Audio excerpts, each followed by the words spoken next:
출애굽기 8장 16절로 19절 말씀 교독합니다.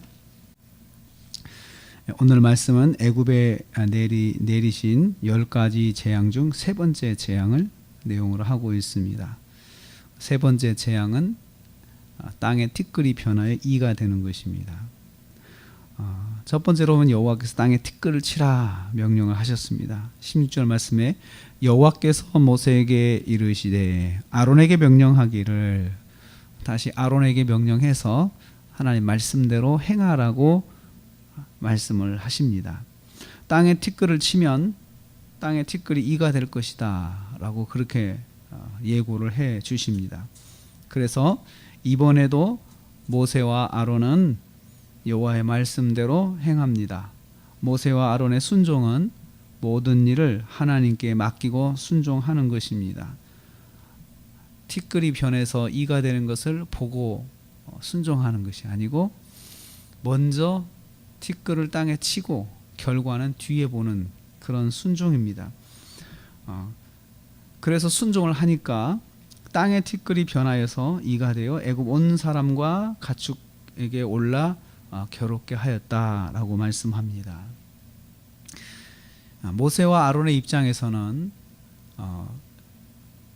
바로 왕이 변한 것은 아닌데 또 바로 왕이 변한다는 보장은 없고 또 하나님께서 말씀하신 것, 예고하신 것처럼 그래도 바로 왕은 허락하지 않을 것이다 라고 예고하셨지만 하나님께서 계속해서 이적을 재앙을 내리실 것을 말씀하시고 또 그대로 행할 것을 또 요구하십니다.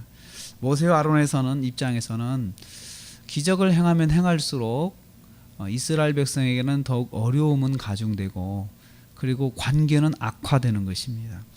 그럼에도 불구하고 순종하는 것은 무엇 때문일까요? 여기서 우리는 하나님의 일을 행하는 사명자 또 직분자들의 모습을 볼 수가 있습니다. 사명자는 하나님의 말씀만 의지하고 순종해야 하는 것입니다. 하나님께서 말씀하시면 우리가 모든 것들을 그 뒤에 있는 것들을 나름대로 예상하고 생각할 수가 있습니다. 계산할 수도 있습니다. 그것을 생각하고 우리가 순종하거나 불순종을 결정하는 것이 아니고 그것은 놔두고 하나님께서 말씀하셨으니까 그 말씀에만 의지하고 순종해야 합니다. 또한 사명자는 결과를 보고 순종하는 것이 아니고 결과를 보기 전에 말씀에 순종하는 것이 사명자의 모습입니다.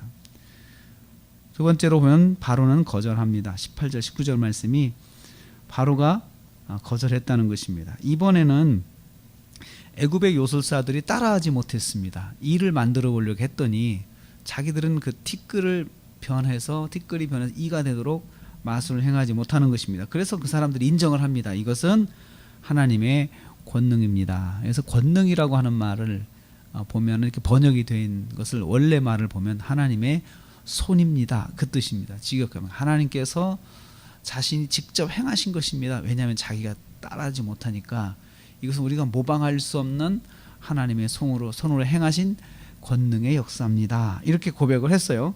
그럼에도 불구하고 바로 왕은 마음이 완악해져서 백성들 내보내기를 거절했습니다. 완악해졌다고 하는 말은 굳어지다, 돌처럼 굳어지다, 딱딱해지다 그런 뜻입니다. 부드럽게 녹아서 순종하는 것이 아니고 오히려 더 마음이 굳어졌다. 이상하죠? 하나님의 능력이 나타났는데 하나님의 능력을 경험하고도 마음이 풀어지는 것이 아니고 마음이 굳어지는 거죠. 이게 무슨 현상일까요? 무슨 현상일까요? 이 마음의 이 완악함은 굳어지만 하나님의 능력이 나타나도 오히려 더 마음이 굳어지고 더 하나님을 대적하는 일들이 있습니다. 그래서 우리가 복음서에서도 예수님의 역사를 경험하는 사람들을 보면서 그 하나님께서 권능으로 역사하시는 주님의 능력을 보고 마음이 녹아져서 하나님을 믿고 주님 앞에 나오는 사람들이 있는가 하면 오히려 기적의 역사가 더 강할수록 마음이 더 굳어져 가지고 주님을 대적하는 사람들이 이렇게 나타납니다. 이것은 왜 그럴까요?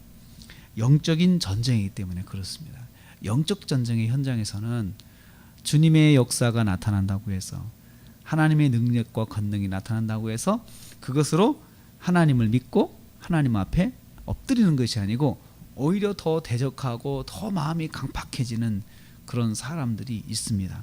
그래서 우리는 뭔가 기적이 나타나면 하나님을 믿을 것이다, 기적이 나타나면 하나님 인정할 것이다, 그렇게 생각하지만 사실은 그 하나님께 택한 사람들, 하나님의 택함을 입은 사람들은 그런 기적을 통하여서 하나님을 또 믿고 그렇게도 되지만, 또 한편에서는 더 마음이 완악해져서 본색을 드러내고 하나님을 대적하는 교만한 사람들이 나타나게 되어 있습니다. 하나님의 권능이 나타난다고 하나님을 믿고 순종하는 것은 아닙니다. 그래서 복음은 선포고, 복음은 하나님의 말씀을 전하는 것입니다. 하나님은 누구신가를 알려드리는 거예요. 예수 그리스도의 십자가의 복음을 전하는 것은 어떤 권능을 보여주고 전하는 것이 아니고 말씀으로 전하는 거예요. 예수님은 하나님, 예수님은 우리를 구원하셨습니다. 예수님은 부활하셨습니다. 예수님은 다시 오십니다. 사실 이 말 한마디로 하나님이 택한 사람들은 그 마음이 열리고 마음이 녹아지는 것이에요. 그래서 우리는 영적 싸움의 현장에서 흔히 볼 수 있는 일들, 마음의 완악함, 마음이 굳어져서 하나님을 더 대적하고 핍박하는 그러한 일들이 하나님의 역사가 나타나도 얼마든지 일어날 수 있다는 것입니다.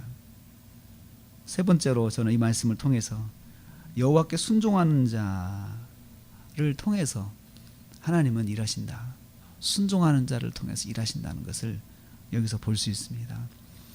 여호와께서 이번에도 모세와 아론을 순종을 통하여서 땅의 티끌이 변하여서 이가 되는 재앙을 행하십니다. 직접 행하시지 않고 하나님 일꾼을 세우시고 그 일꾼의 순종을 사용하셔서 하나님께서 하나님의 일들을 진행하시는 것을 봅니다.